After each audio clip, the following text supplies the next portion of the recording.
کیونکہ ترقی پسند تحریک میں جب جلسے ہوا کرتے تھے ان سے پہلے بھی ہمارے ادب میں رپورتاج کی کچھ خصوصیات مل جاتی ہیں، جیسے مرزا فرحت اللہ بیگ کا جو خاکہ ہے مولوی نذیر احمد کی کہانی، کچھ ان کی کچھ میری زبانی، اور مولوی وحید الدین سلیم کا خاکے، ان دونوں میں رپورتاج کی کچھ جھلکیاں ہمیں نظر جاتی ہیں۔ اس کے علاوہ مولانا ابوالکلام آزاد نے کچھ مطلب جو رپورتاج تو نہیں لکھے، انہوں نے کچھ لکھا ہے، تو انہوں نے اس میں بھی رپورتاج کی جھلکیاں ہم کو مل جاتی ہیں۔ اردو میں جو آپ بیتیاں لکھی گئی ہیں ان میں بھی رپورتاج کے عناصر جا بجا ہمیں نظر آتے ہیں۔ اس سلسلے میں میر تقی میر کی ذکر میر، سید علی رضا کا اعمال نامہ، حکیم احمد شجاع کا خوں بہاں جو اس کی یادوں کی برات قابل ذکر ہیں۔ یعنی جو آپ بیتیاں لکھی گئی ہیں ان میں بھی رپورتاج کے نمونے ہمیں ملتے ہیں۔ لیکن ترقی پسند تحریک کو جب ہمارے ملک میں فروغ حاصل ہوا اور انجمن ترقی پسند مصنفین کے جلسے باقاعدگی سے منعقد ہونے لگے تو ان جلسوں کی رپورٹیں تیار کرنی پڑی، یعنی جب جلسے ہوا کرتے تھے تو ان کی رپورٹیں تیار کی جاتی تھیں۔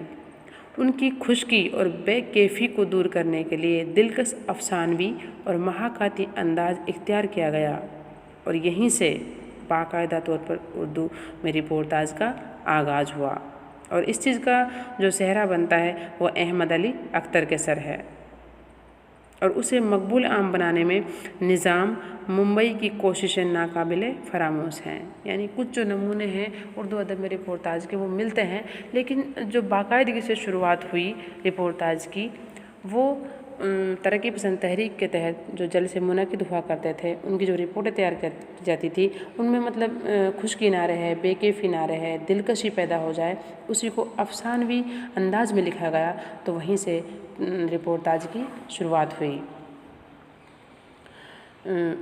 1940 میں سجاد ظہیر نے یادیں پیش کر کے اس صنف کو استحکام بخشا۔ پھر 1945 میں منعقد ہونے والے انجمن کی کل ہند کانفرنس کی رپورٹ لکھی جو 1943 میں پودے کے نام سے شائع ہوئی۔ اس کے بعد اس صنف کے قدم پوری طرح جم گئے۔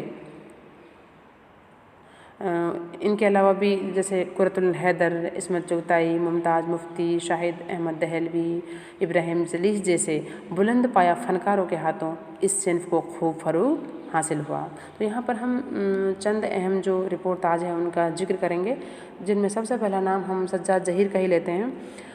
جب 1940 میں سجاد ظہیر نے یادیں لکھی، یعنی ان کی جو کتاب تھی یا رپورتاج تھا یادیں وہ شائع ہوئی، تو اس میں کیا ہوا تھا، فلیش بیک کی تکنیک اپناتے ہوئے مصنف نے ماضی کے اہم واقعات کو بکھری ہوئی یادوں کی شکل میں پیش کیا۔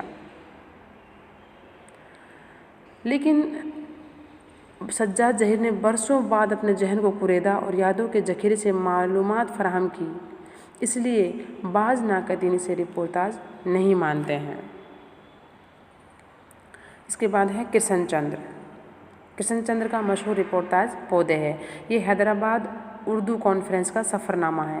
جو ادیب اس کانفرنس میں شرکت کرنے ممبئی سے حیدرآباد گئے تھے ان کا مزاج، وہ کردار، دوران سفر ان کا رویہ، راستے کے مناظر، میزبانوں کی محبت، خاطرداری، سبھی کچھ اس میں موجود ہے۔ یعنی جو کرشن چندر نے پودے نام سے رپورتاج لکھا تھا اس میں وہ ساری رپورٹیں ہیں، یعنی ایک حیدرآباد میں اردو کانفرنس ہوئی تھی جس میں جو بھی جو رائٹر ہیں جو شامل ہوئے تھے ان کے بارے میں، ان کا مزاج، ان کا کردار، سفر کے جو قصے ہیں، مناظر ہیں، سب کو انہوں نے اس میں لکھا ہے۔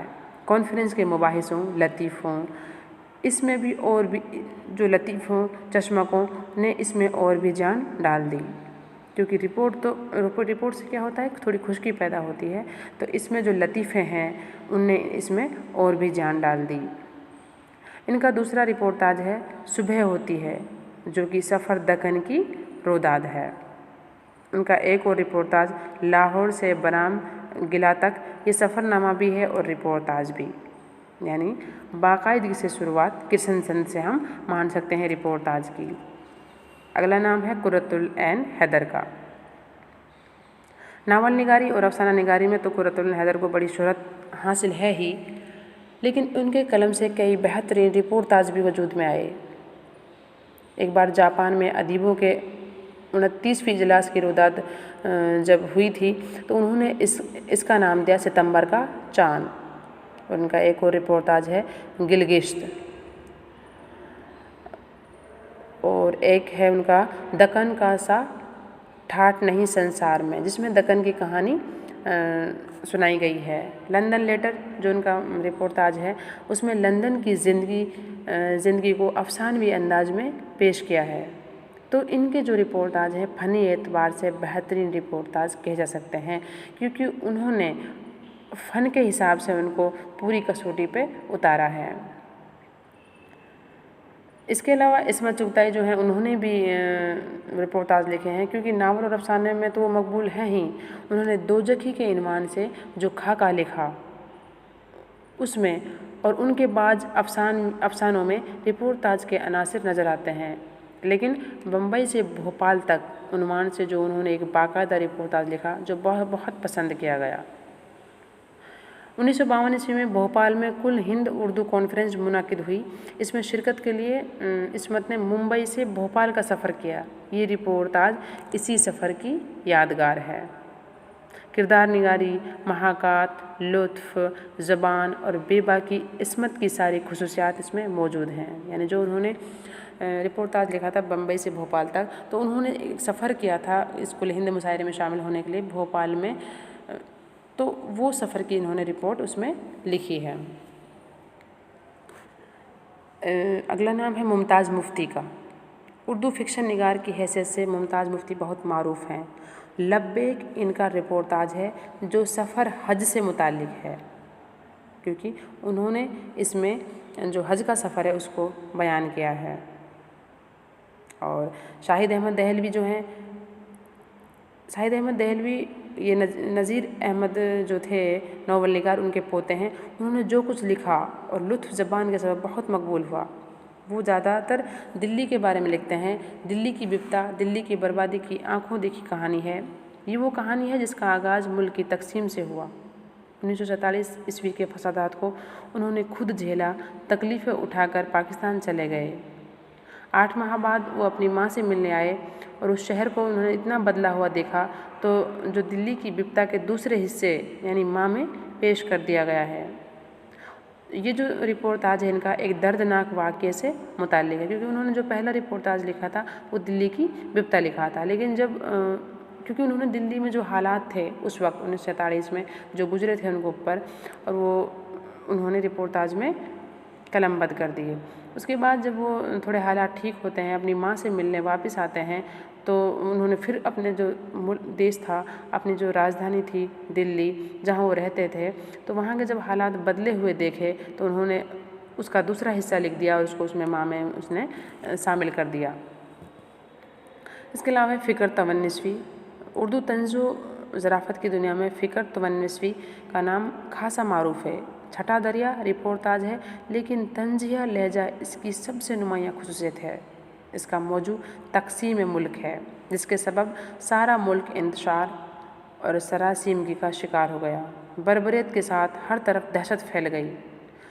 چھٹا دریا دراصل آگ و خون کا وہ دریا ہے جو پنجاب کے 5 دریاؤں کے درمیان، پنجاب جو ہے 5 دریاؤں کے سنگم پر بسا ہوا ہے، اس لیے اس کا نام پنجاب ہے. پنچ یعنی 5، آب یعنی پانی، جو 5 دریاؤں کے آس پاس جو شہر ہے اس کو ہم پنجاب کہتے ہیں. اور پنجاب کے 5 دریاؤں کے درمیان 1947 میں جو اچانک بہہ نکلا، یعنی خون کا جو دریا، آگ اور خون کا جو دریا 1947 میں بہا تھا، اس کا انہوں نے ذکر چھٹا دریا میں کیا ہے. کیونکہ 5 دریا تو ہیں ہی، چھٹا دریا اس وقت کیا بہہ نکلا تھا خون اور اس کا آگ کا دریا. بے شک یہ رپورتاج ایک تاریخی دستاویز ہے. اس کے علاوہ ابراہیم جلیس ہیں، انہوں نے بھی رپورتاج لکھے ہیں. اردو کے بہترین افسانہ نگاروں میں ان کا شمار ہوتا ہے ابراہیم جلیس کا. وہ بڑی صاف ستھری زبان میں فطرت انسان کی عکاسی کرتے ہیں. انہوں نے 4 رپورتاج بھی لکھے جن کی خاطر خواہ پذیرائی ہوئی. پہلا رپورتاج شہر ترقی پسند تحریک کے عروج کے زمانے میں لکھا گیا اور ہفتہ وار نظام میں شائع ہوا. حیدرآباد کی تہذیبی اور سیاسی زندگی اس کا موضوع ہے. دوسرا ہے 2 ملک ایک کہانی. جو تقسیم ملک اور حیدرآباد پر پولیس ایکشن کا چشمدید احوال ہے۔ پاکستان میں ابراہیم جلیس معطوب ہوئے اور جیل بھی گئے، تو انہوں نے جیل کے دن جیل کی راتیں رپورتاج لکھ ڈالا، جو 1950 عیسوی کو لکھنا شروع کیا تھا، اور ان کا آخری جو رپورتاج ہے سفید اور سرخ ستارے کے درمیان۔ تو ان کے یہاں گہری نظر، حقیقت کا واضح بیان اور شگفتہ نگاری ان کی تحریروں کی اہم خصوصیت ہے۔ انہوں نے تو رپورتاج لکھے ہی ہیں، ان کے علاوہ بھی اور بہت سے ہیں جو مقبول عام ہوئے رپورتاج۔ ان میں پھوپٹے جو ہے خدیجہ مستور کا، جب بندھن ٹوٹے تاجور شامری کا، اور خدا دیکھ رہا جمنا داس اختر، ایک ہنگامہ صفیہ اختر کا، پھول بتی ہیرے کا جگر انور عظیم کا، مستقبل ہمارا ہے عبید اللہ ملک کا، امن کا کارواں رضیہ سجاد جہیر کا، کہت کبیر سنو بھی سادھو پرکاش پنڈت کا، شہر طرب شاہد مہدی کا، اور اے بنی اسرائیل قدرت اللہ شہاب کا، کوش کجے سے فراز تک منظور الہی کا، احساس کی یاترا رام لال کا، خالی ہاتھ عتیق اللہ کا بھی قابل ذکر رپورتاج ہیں۔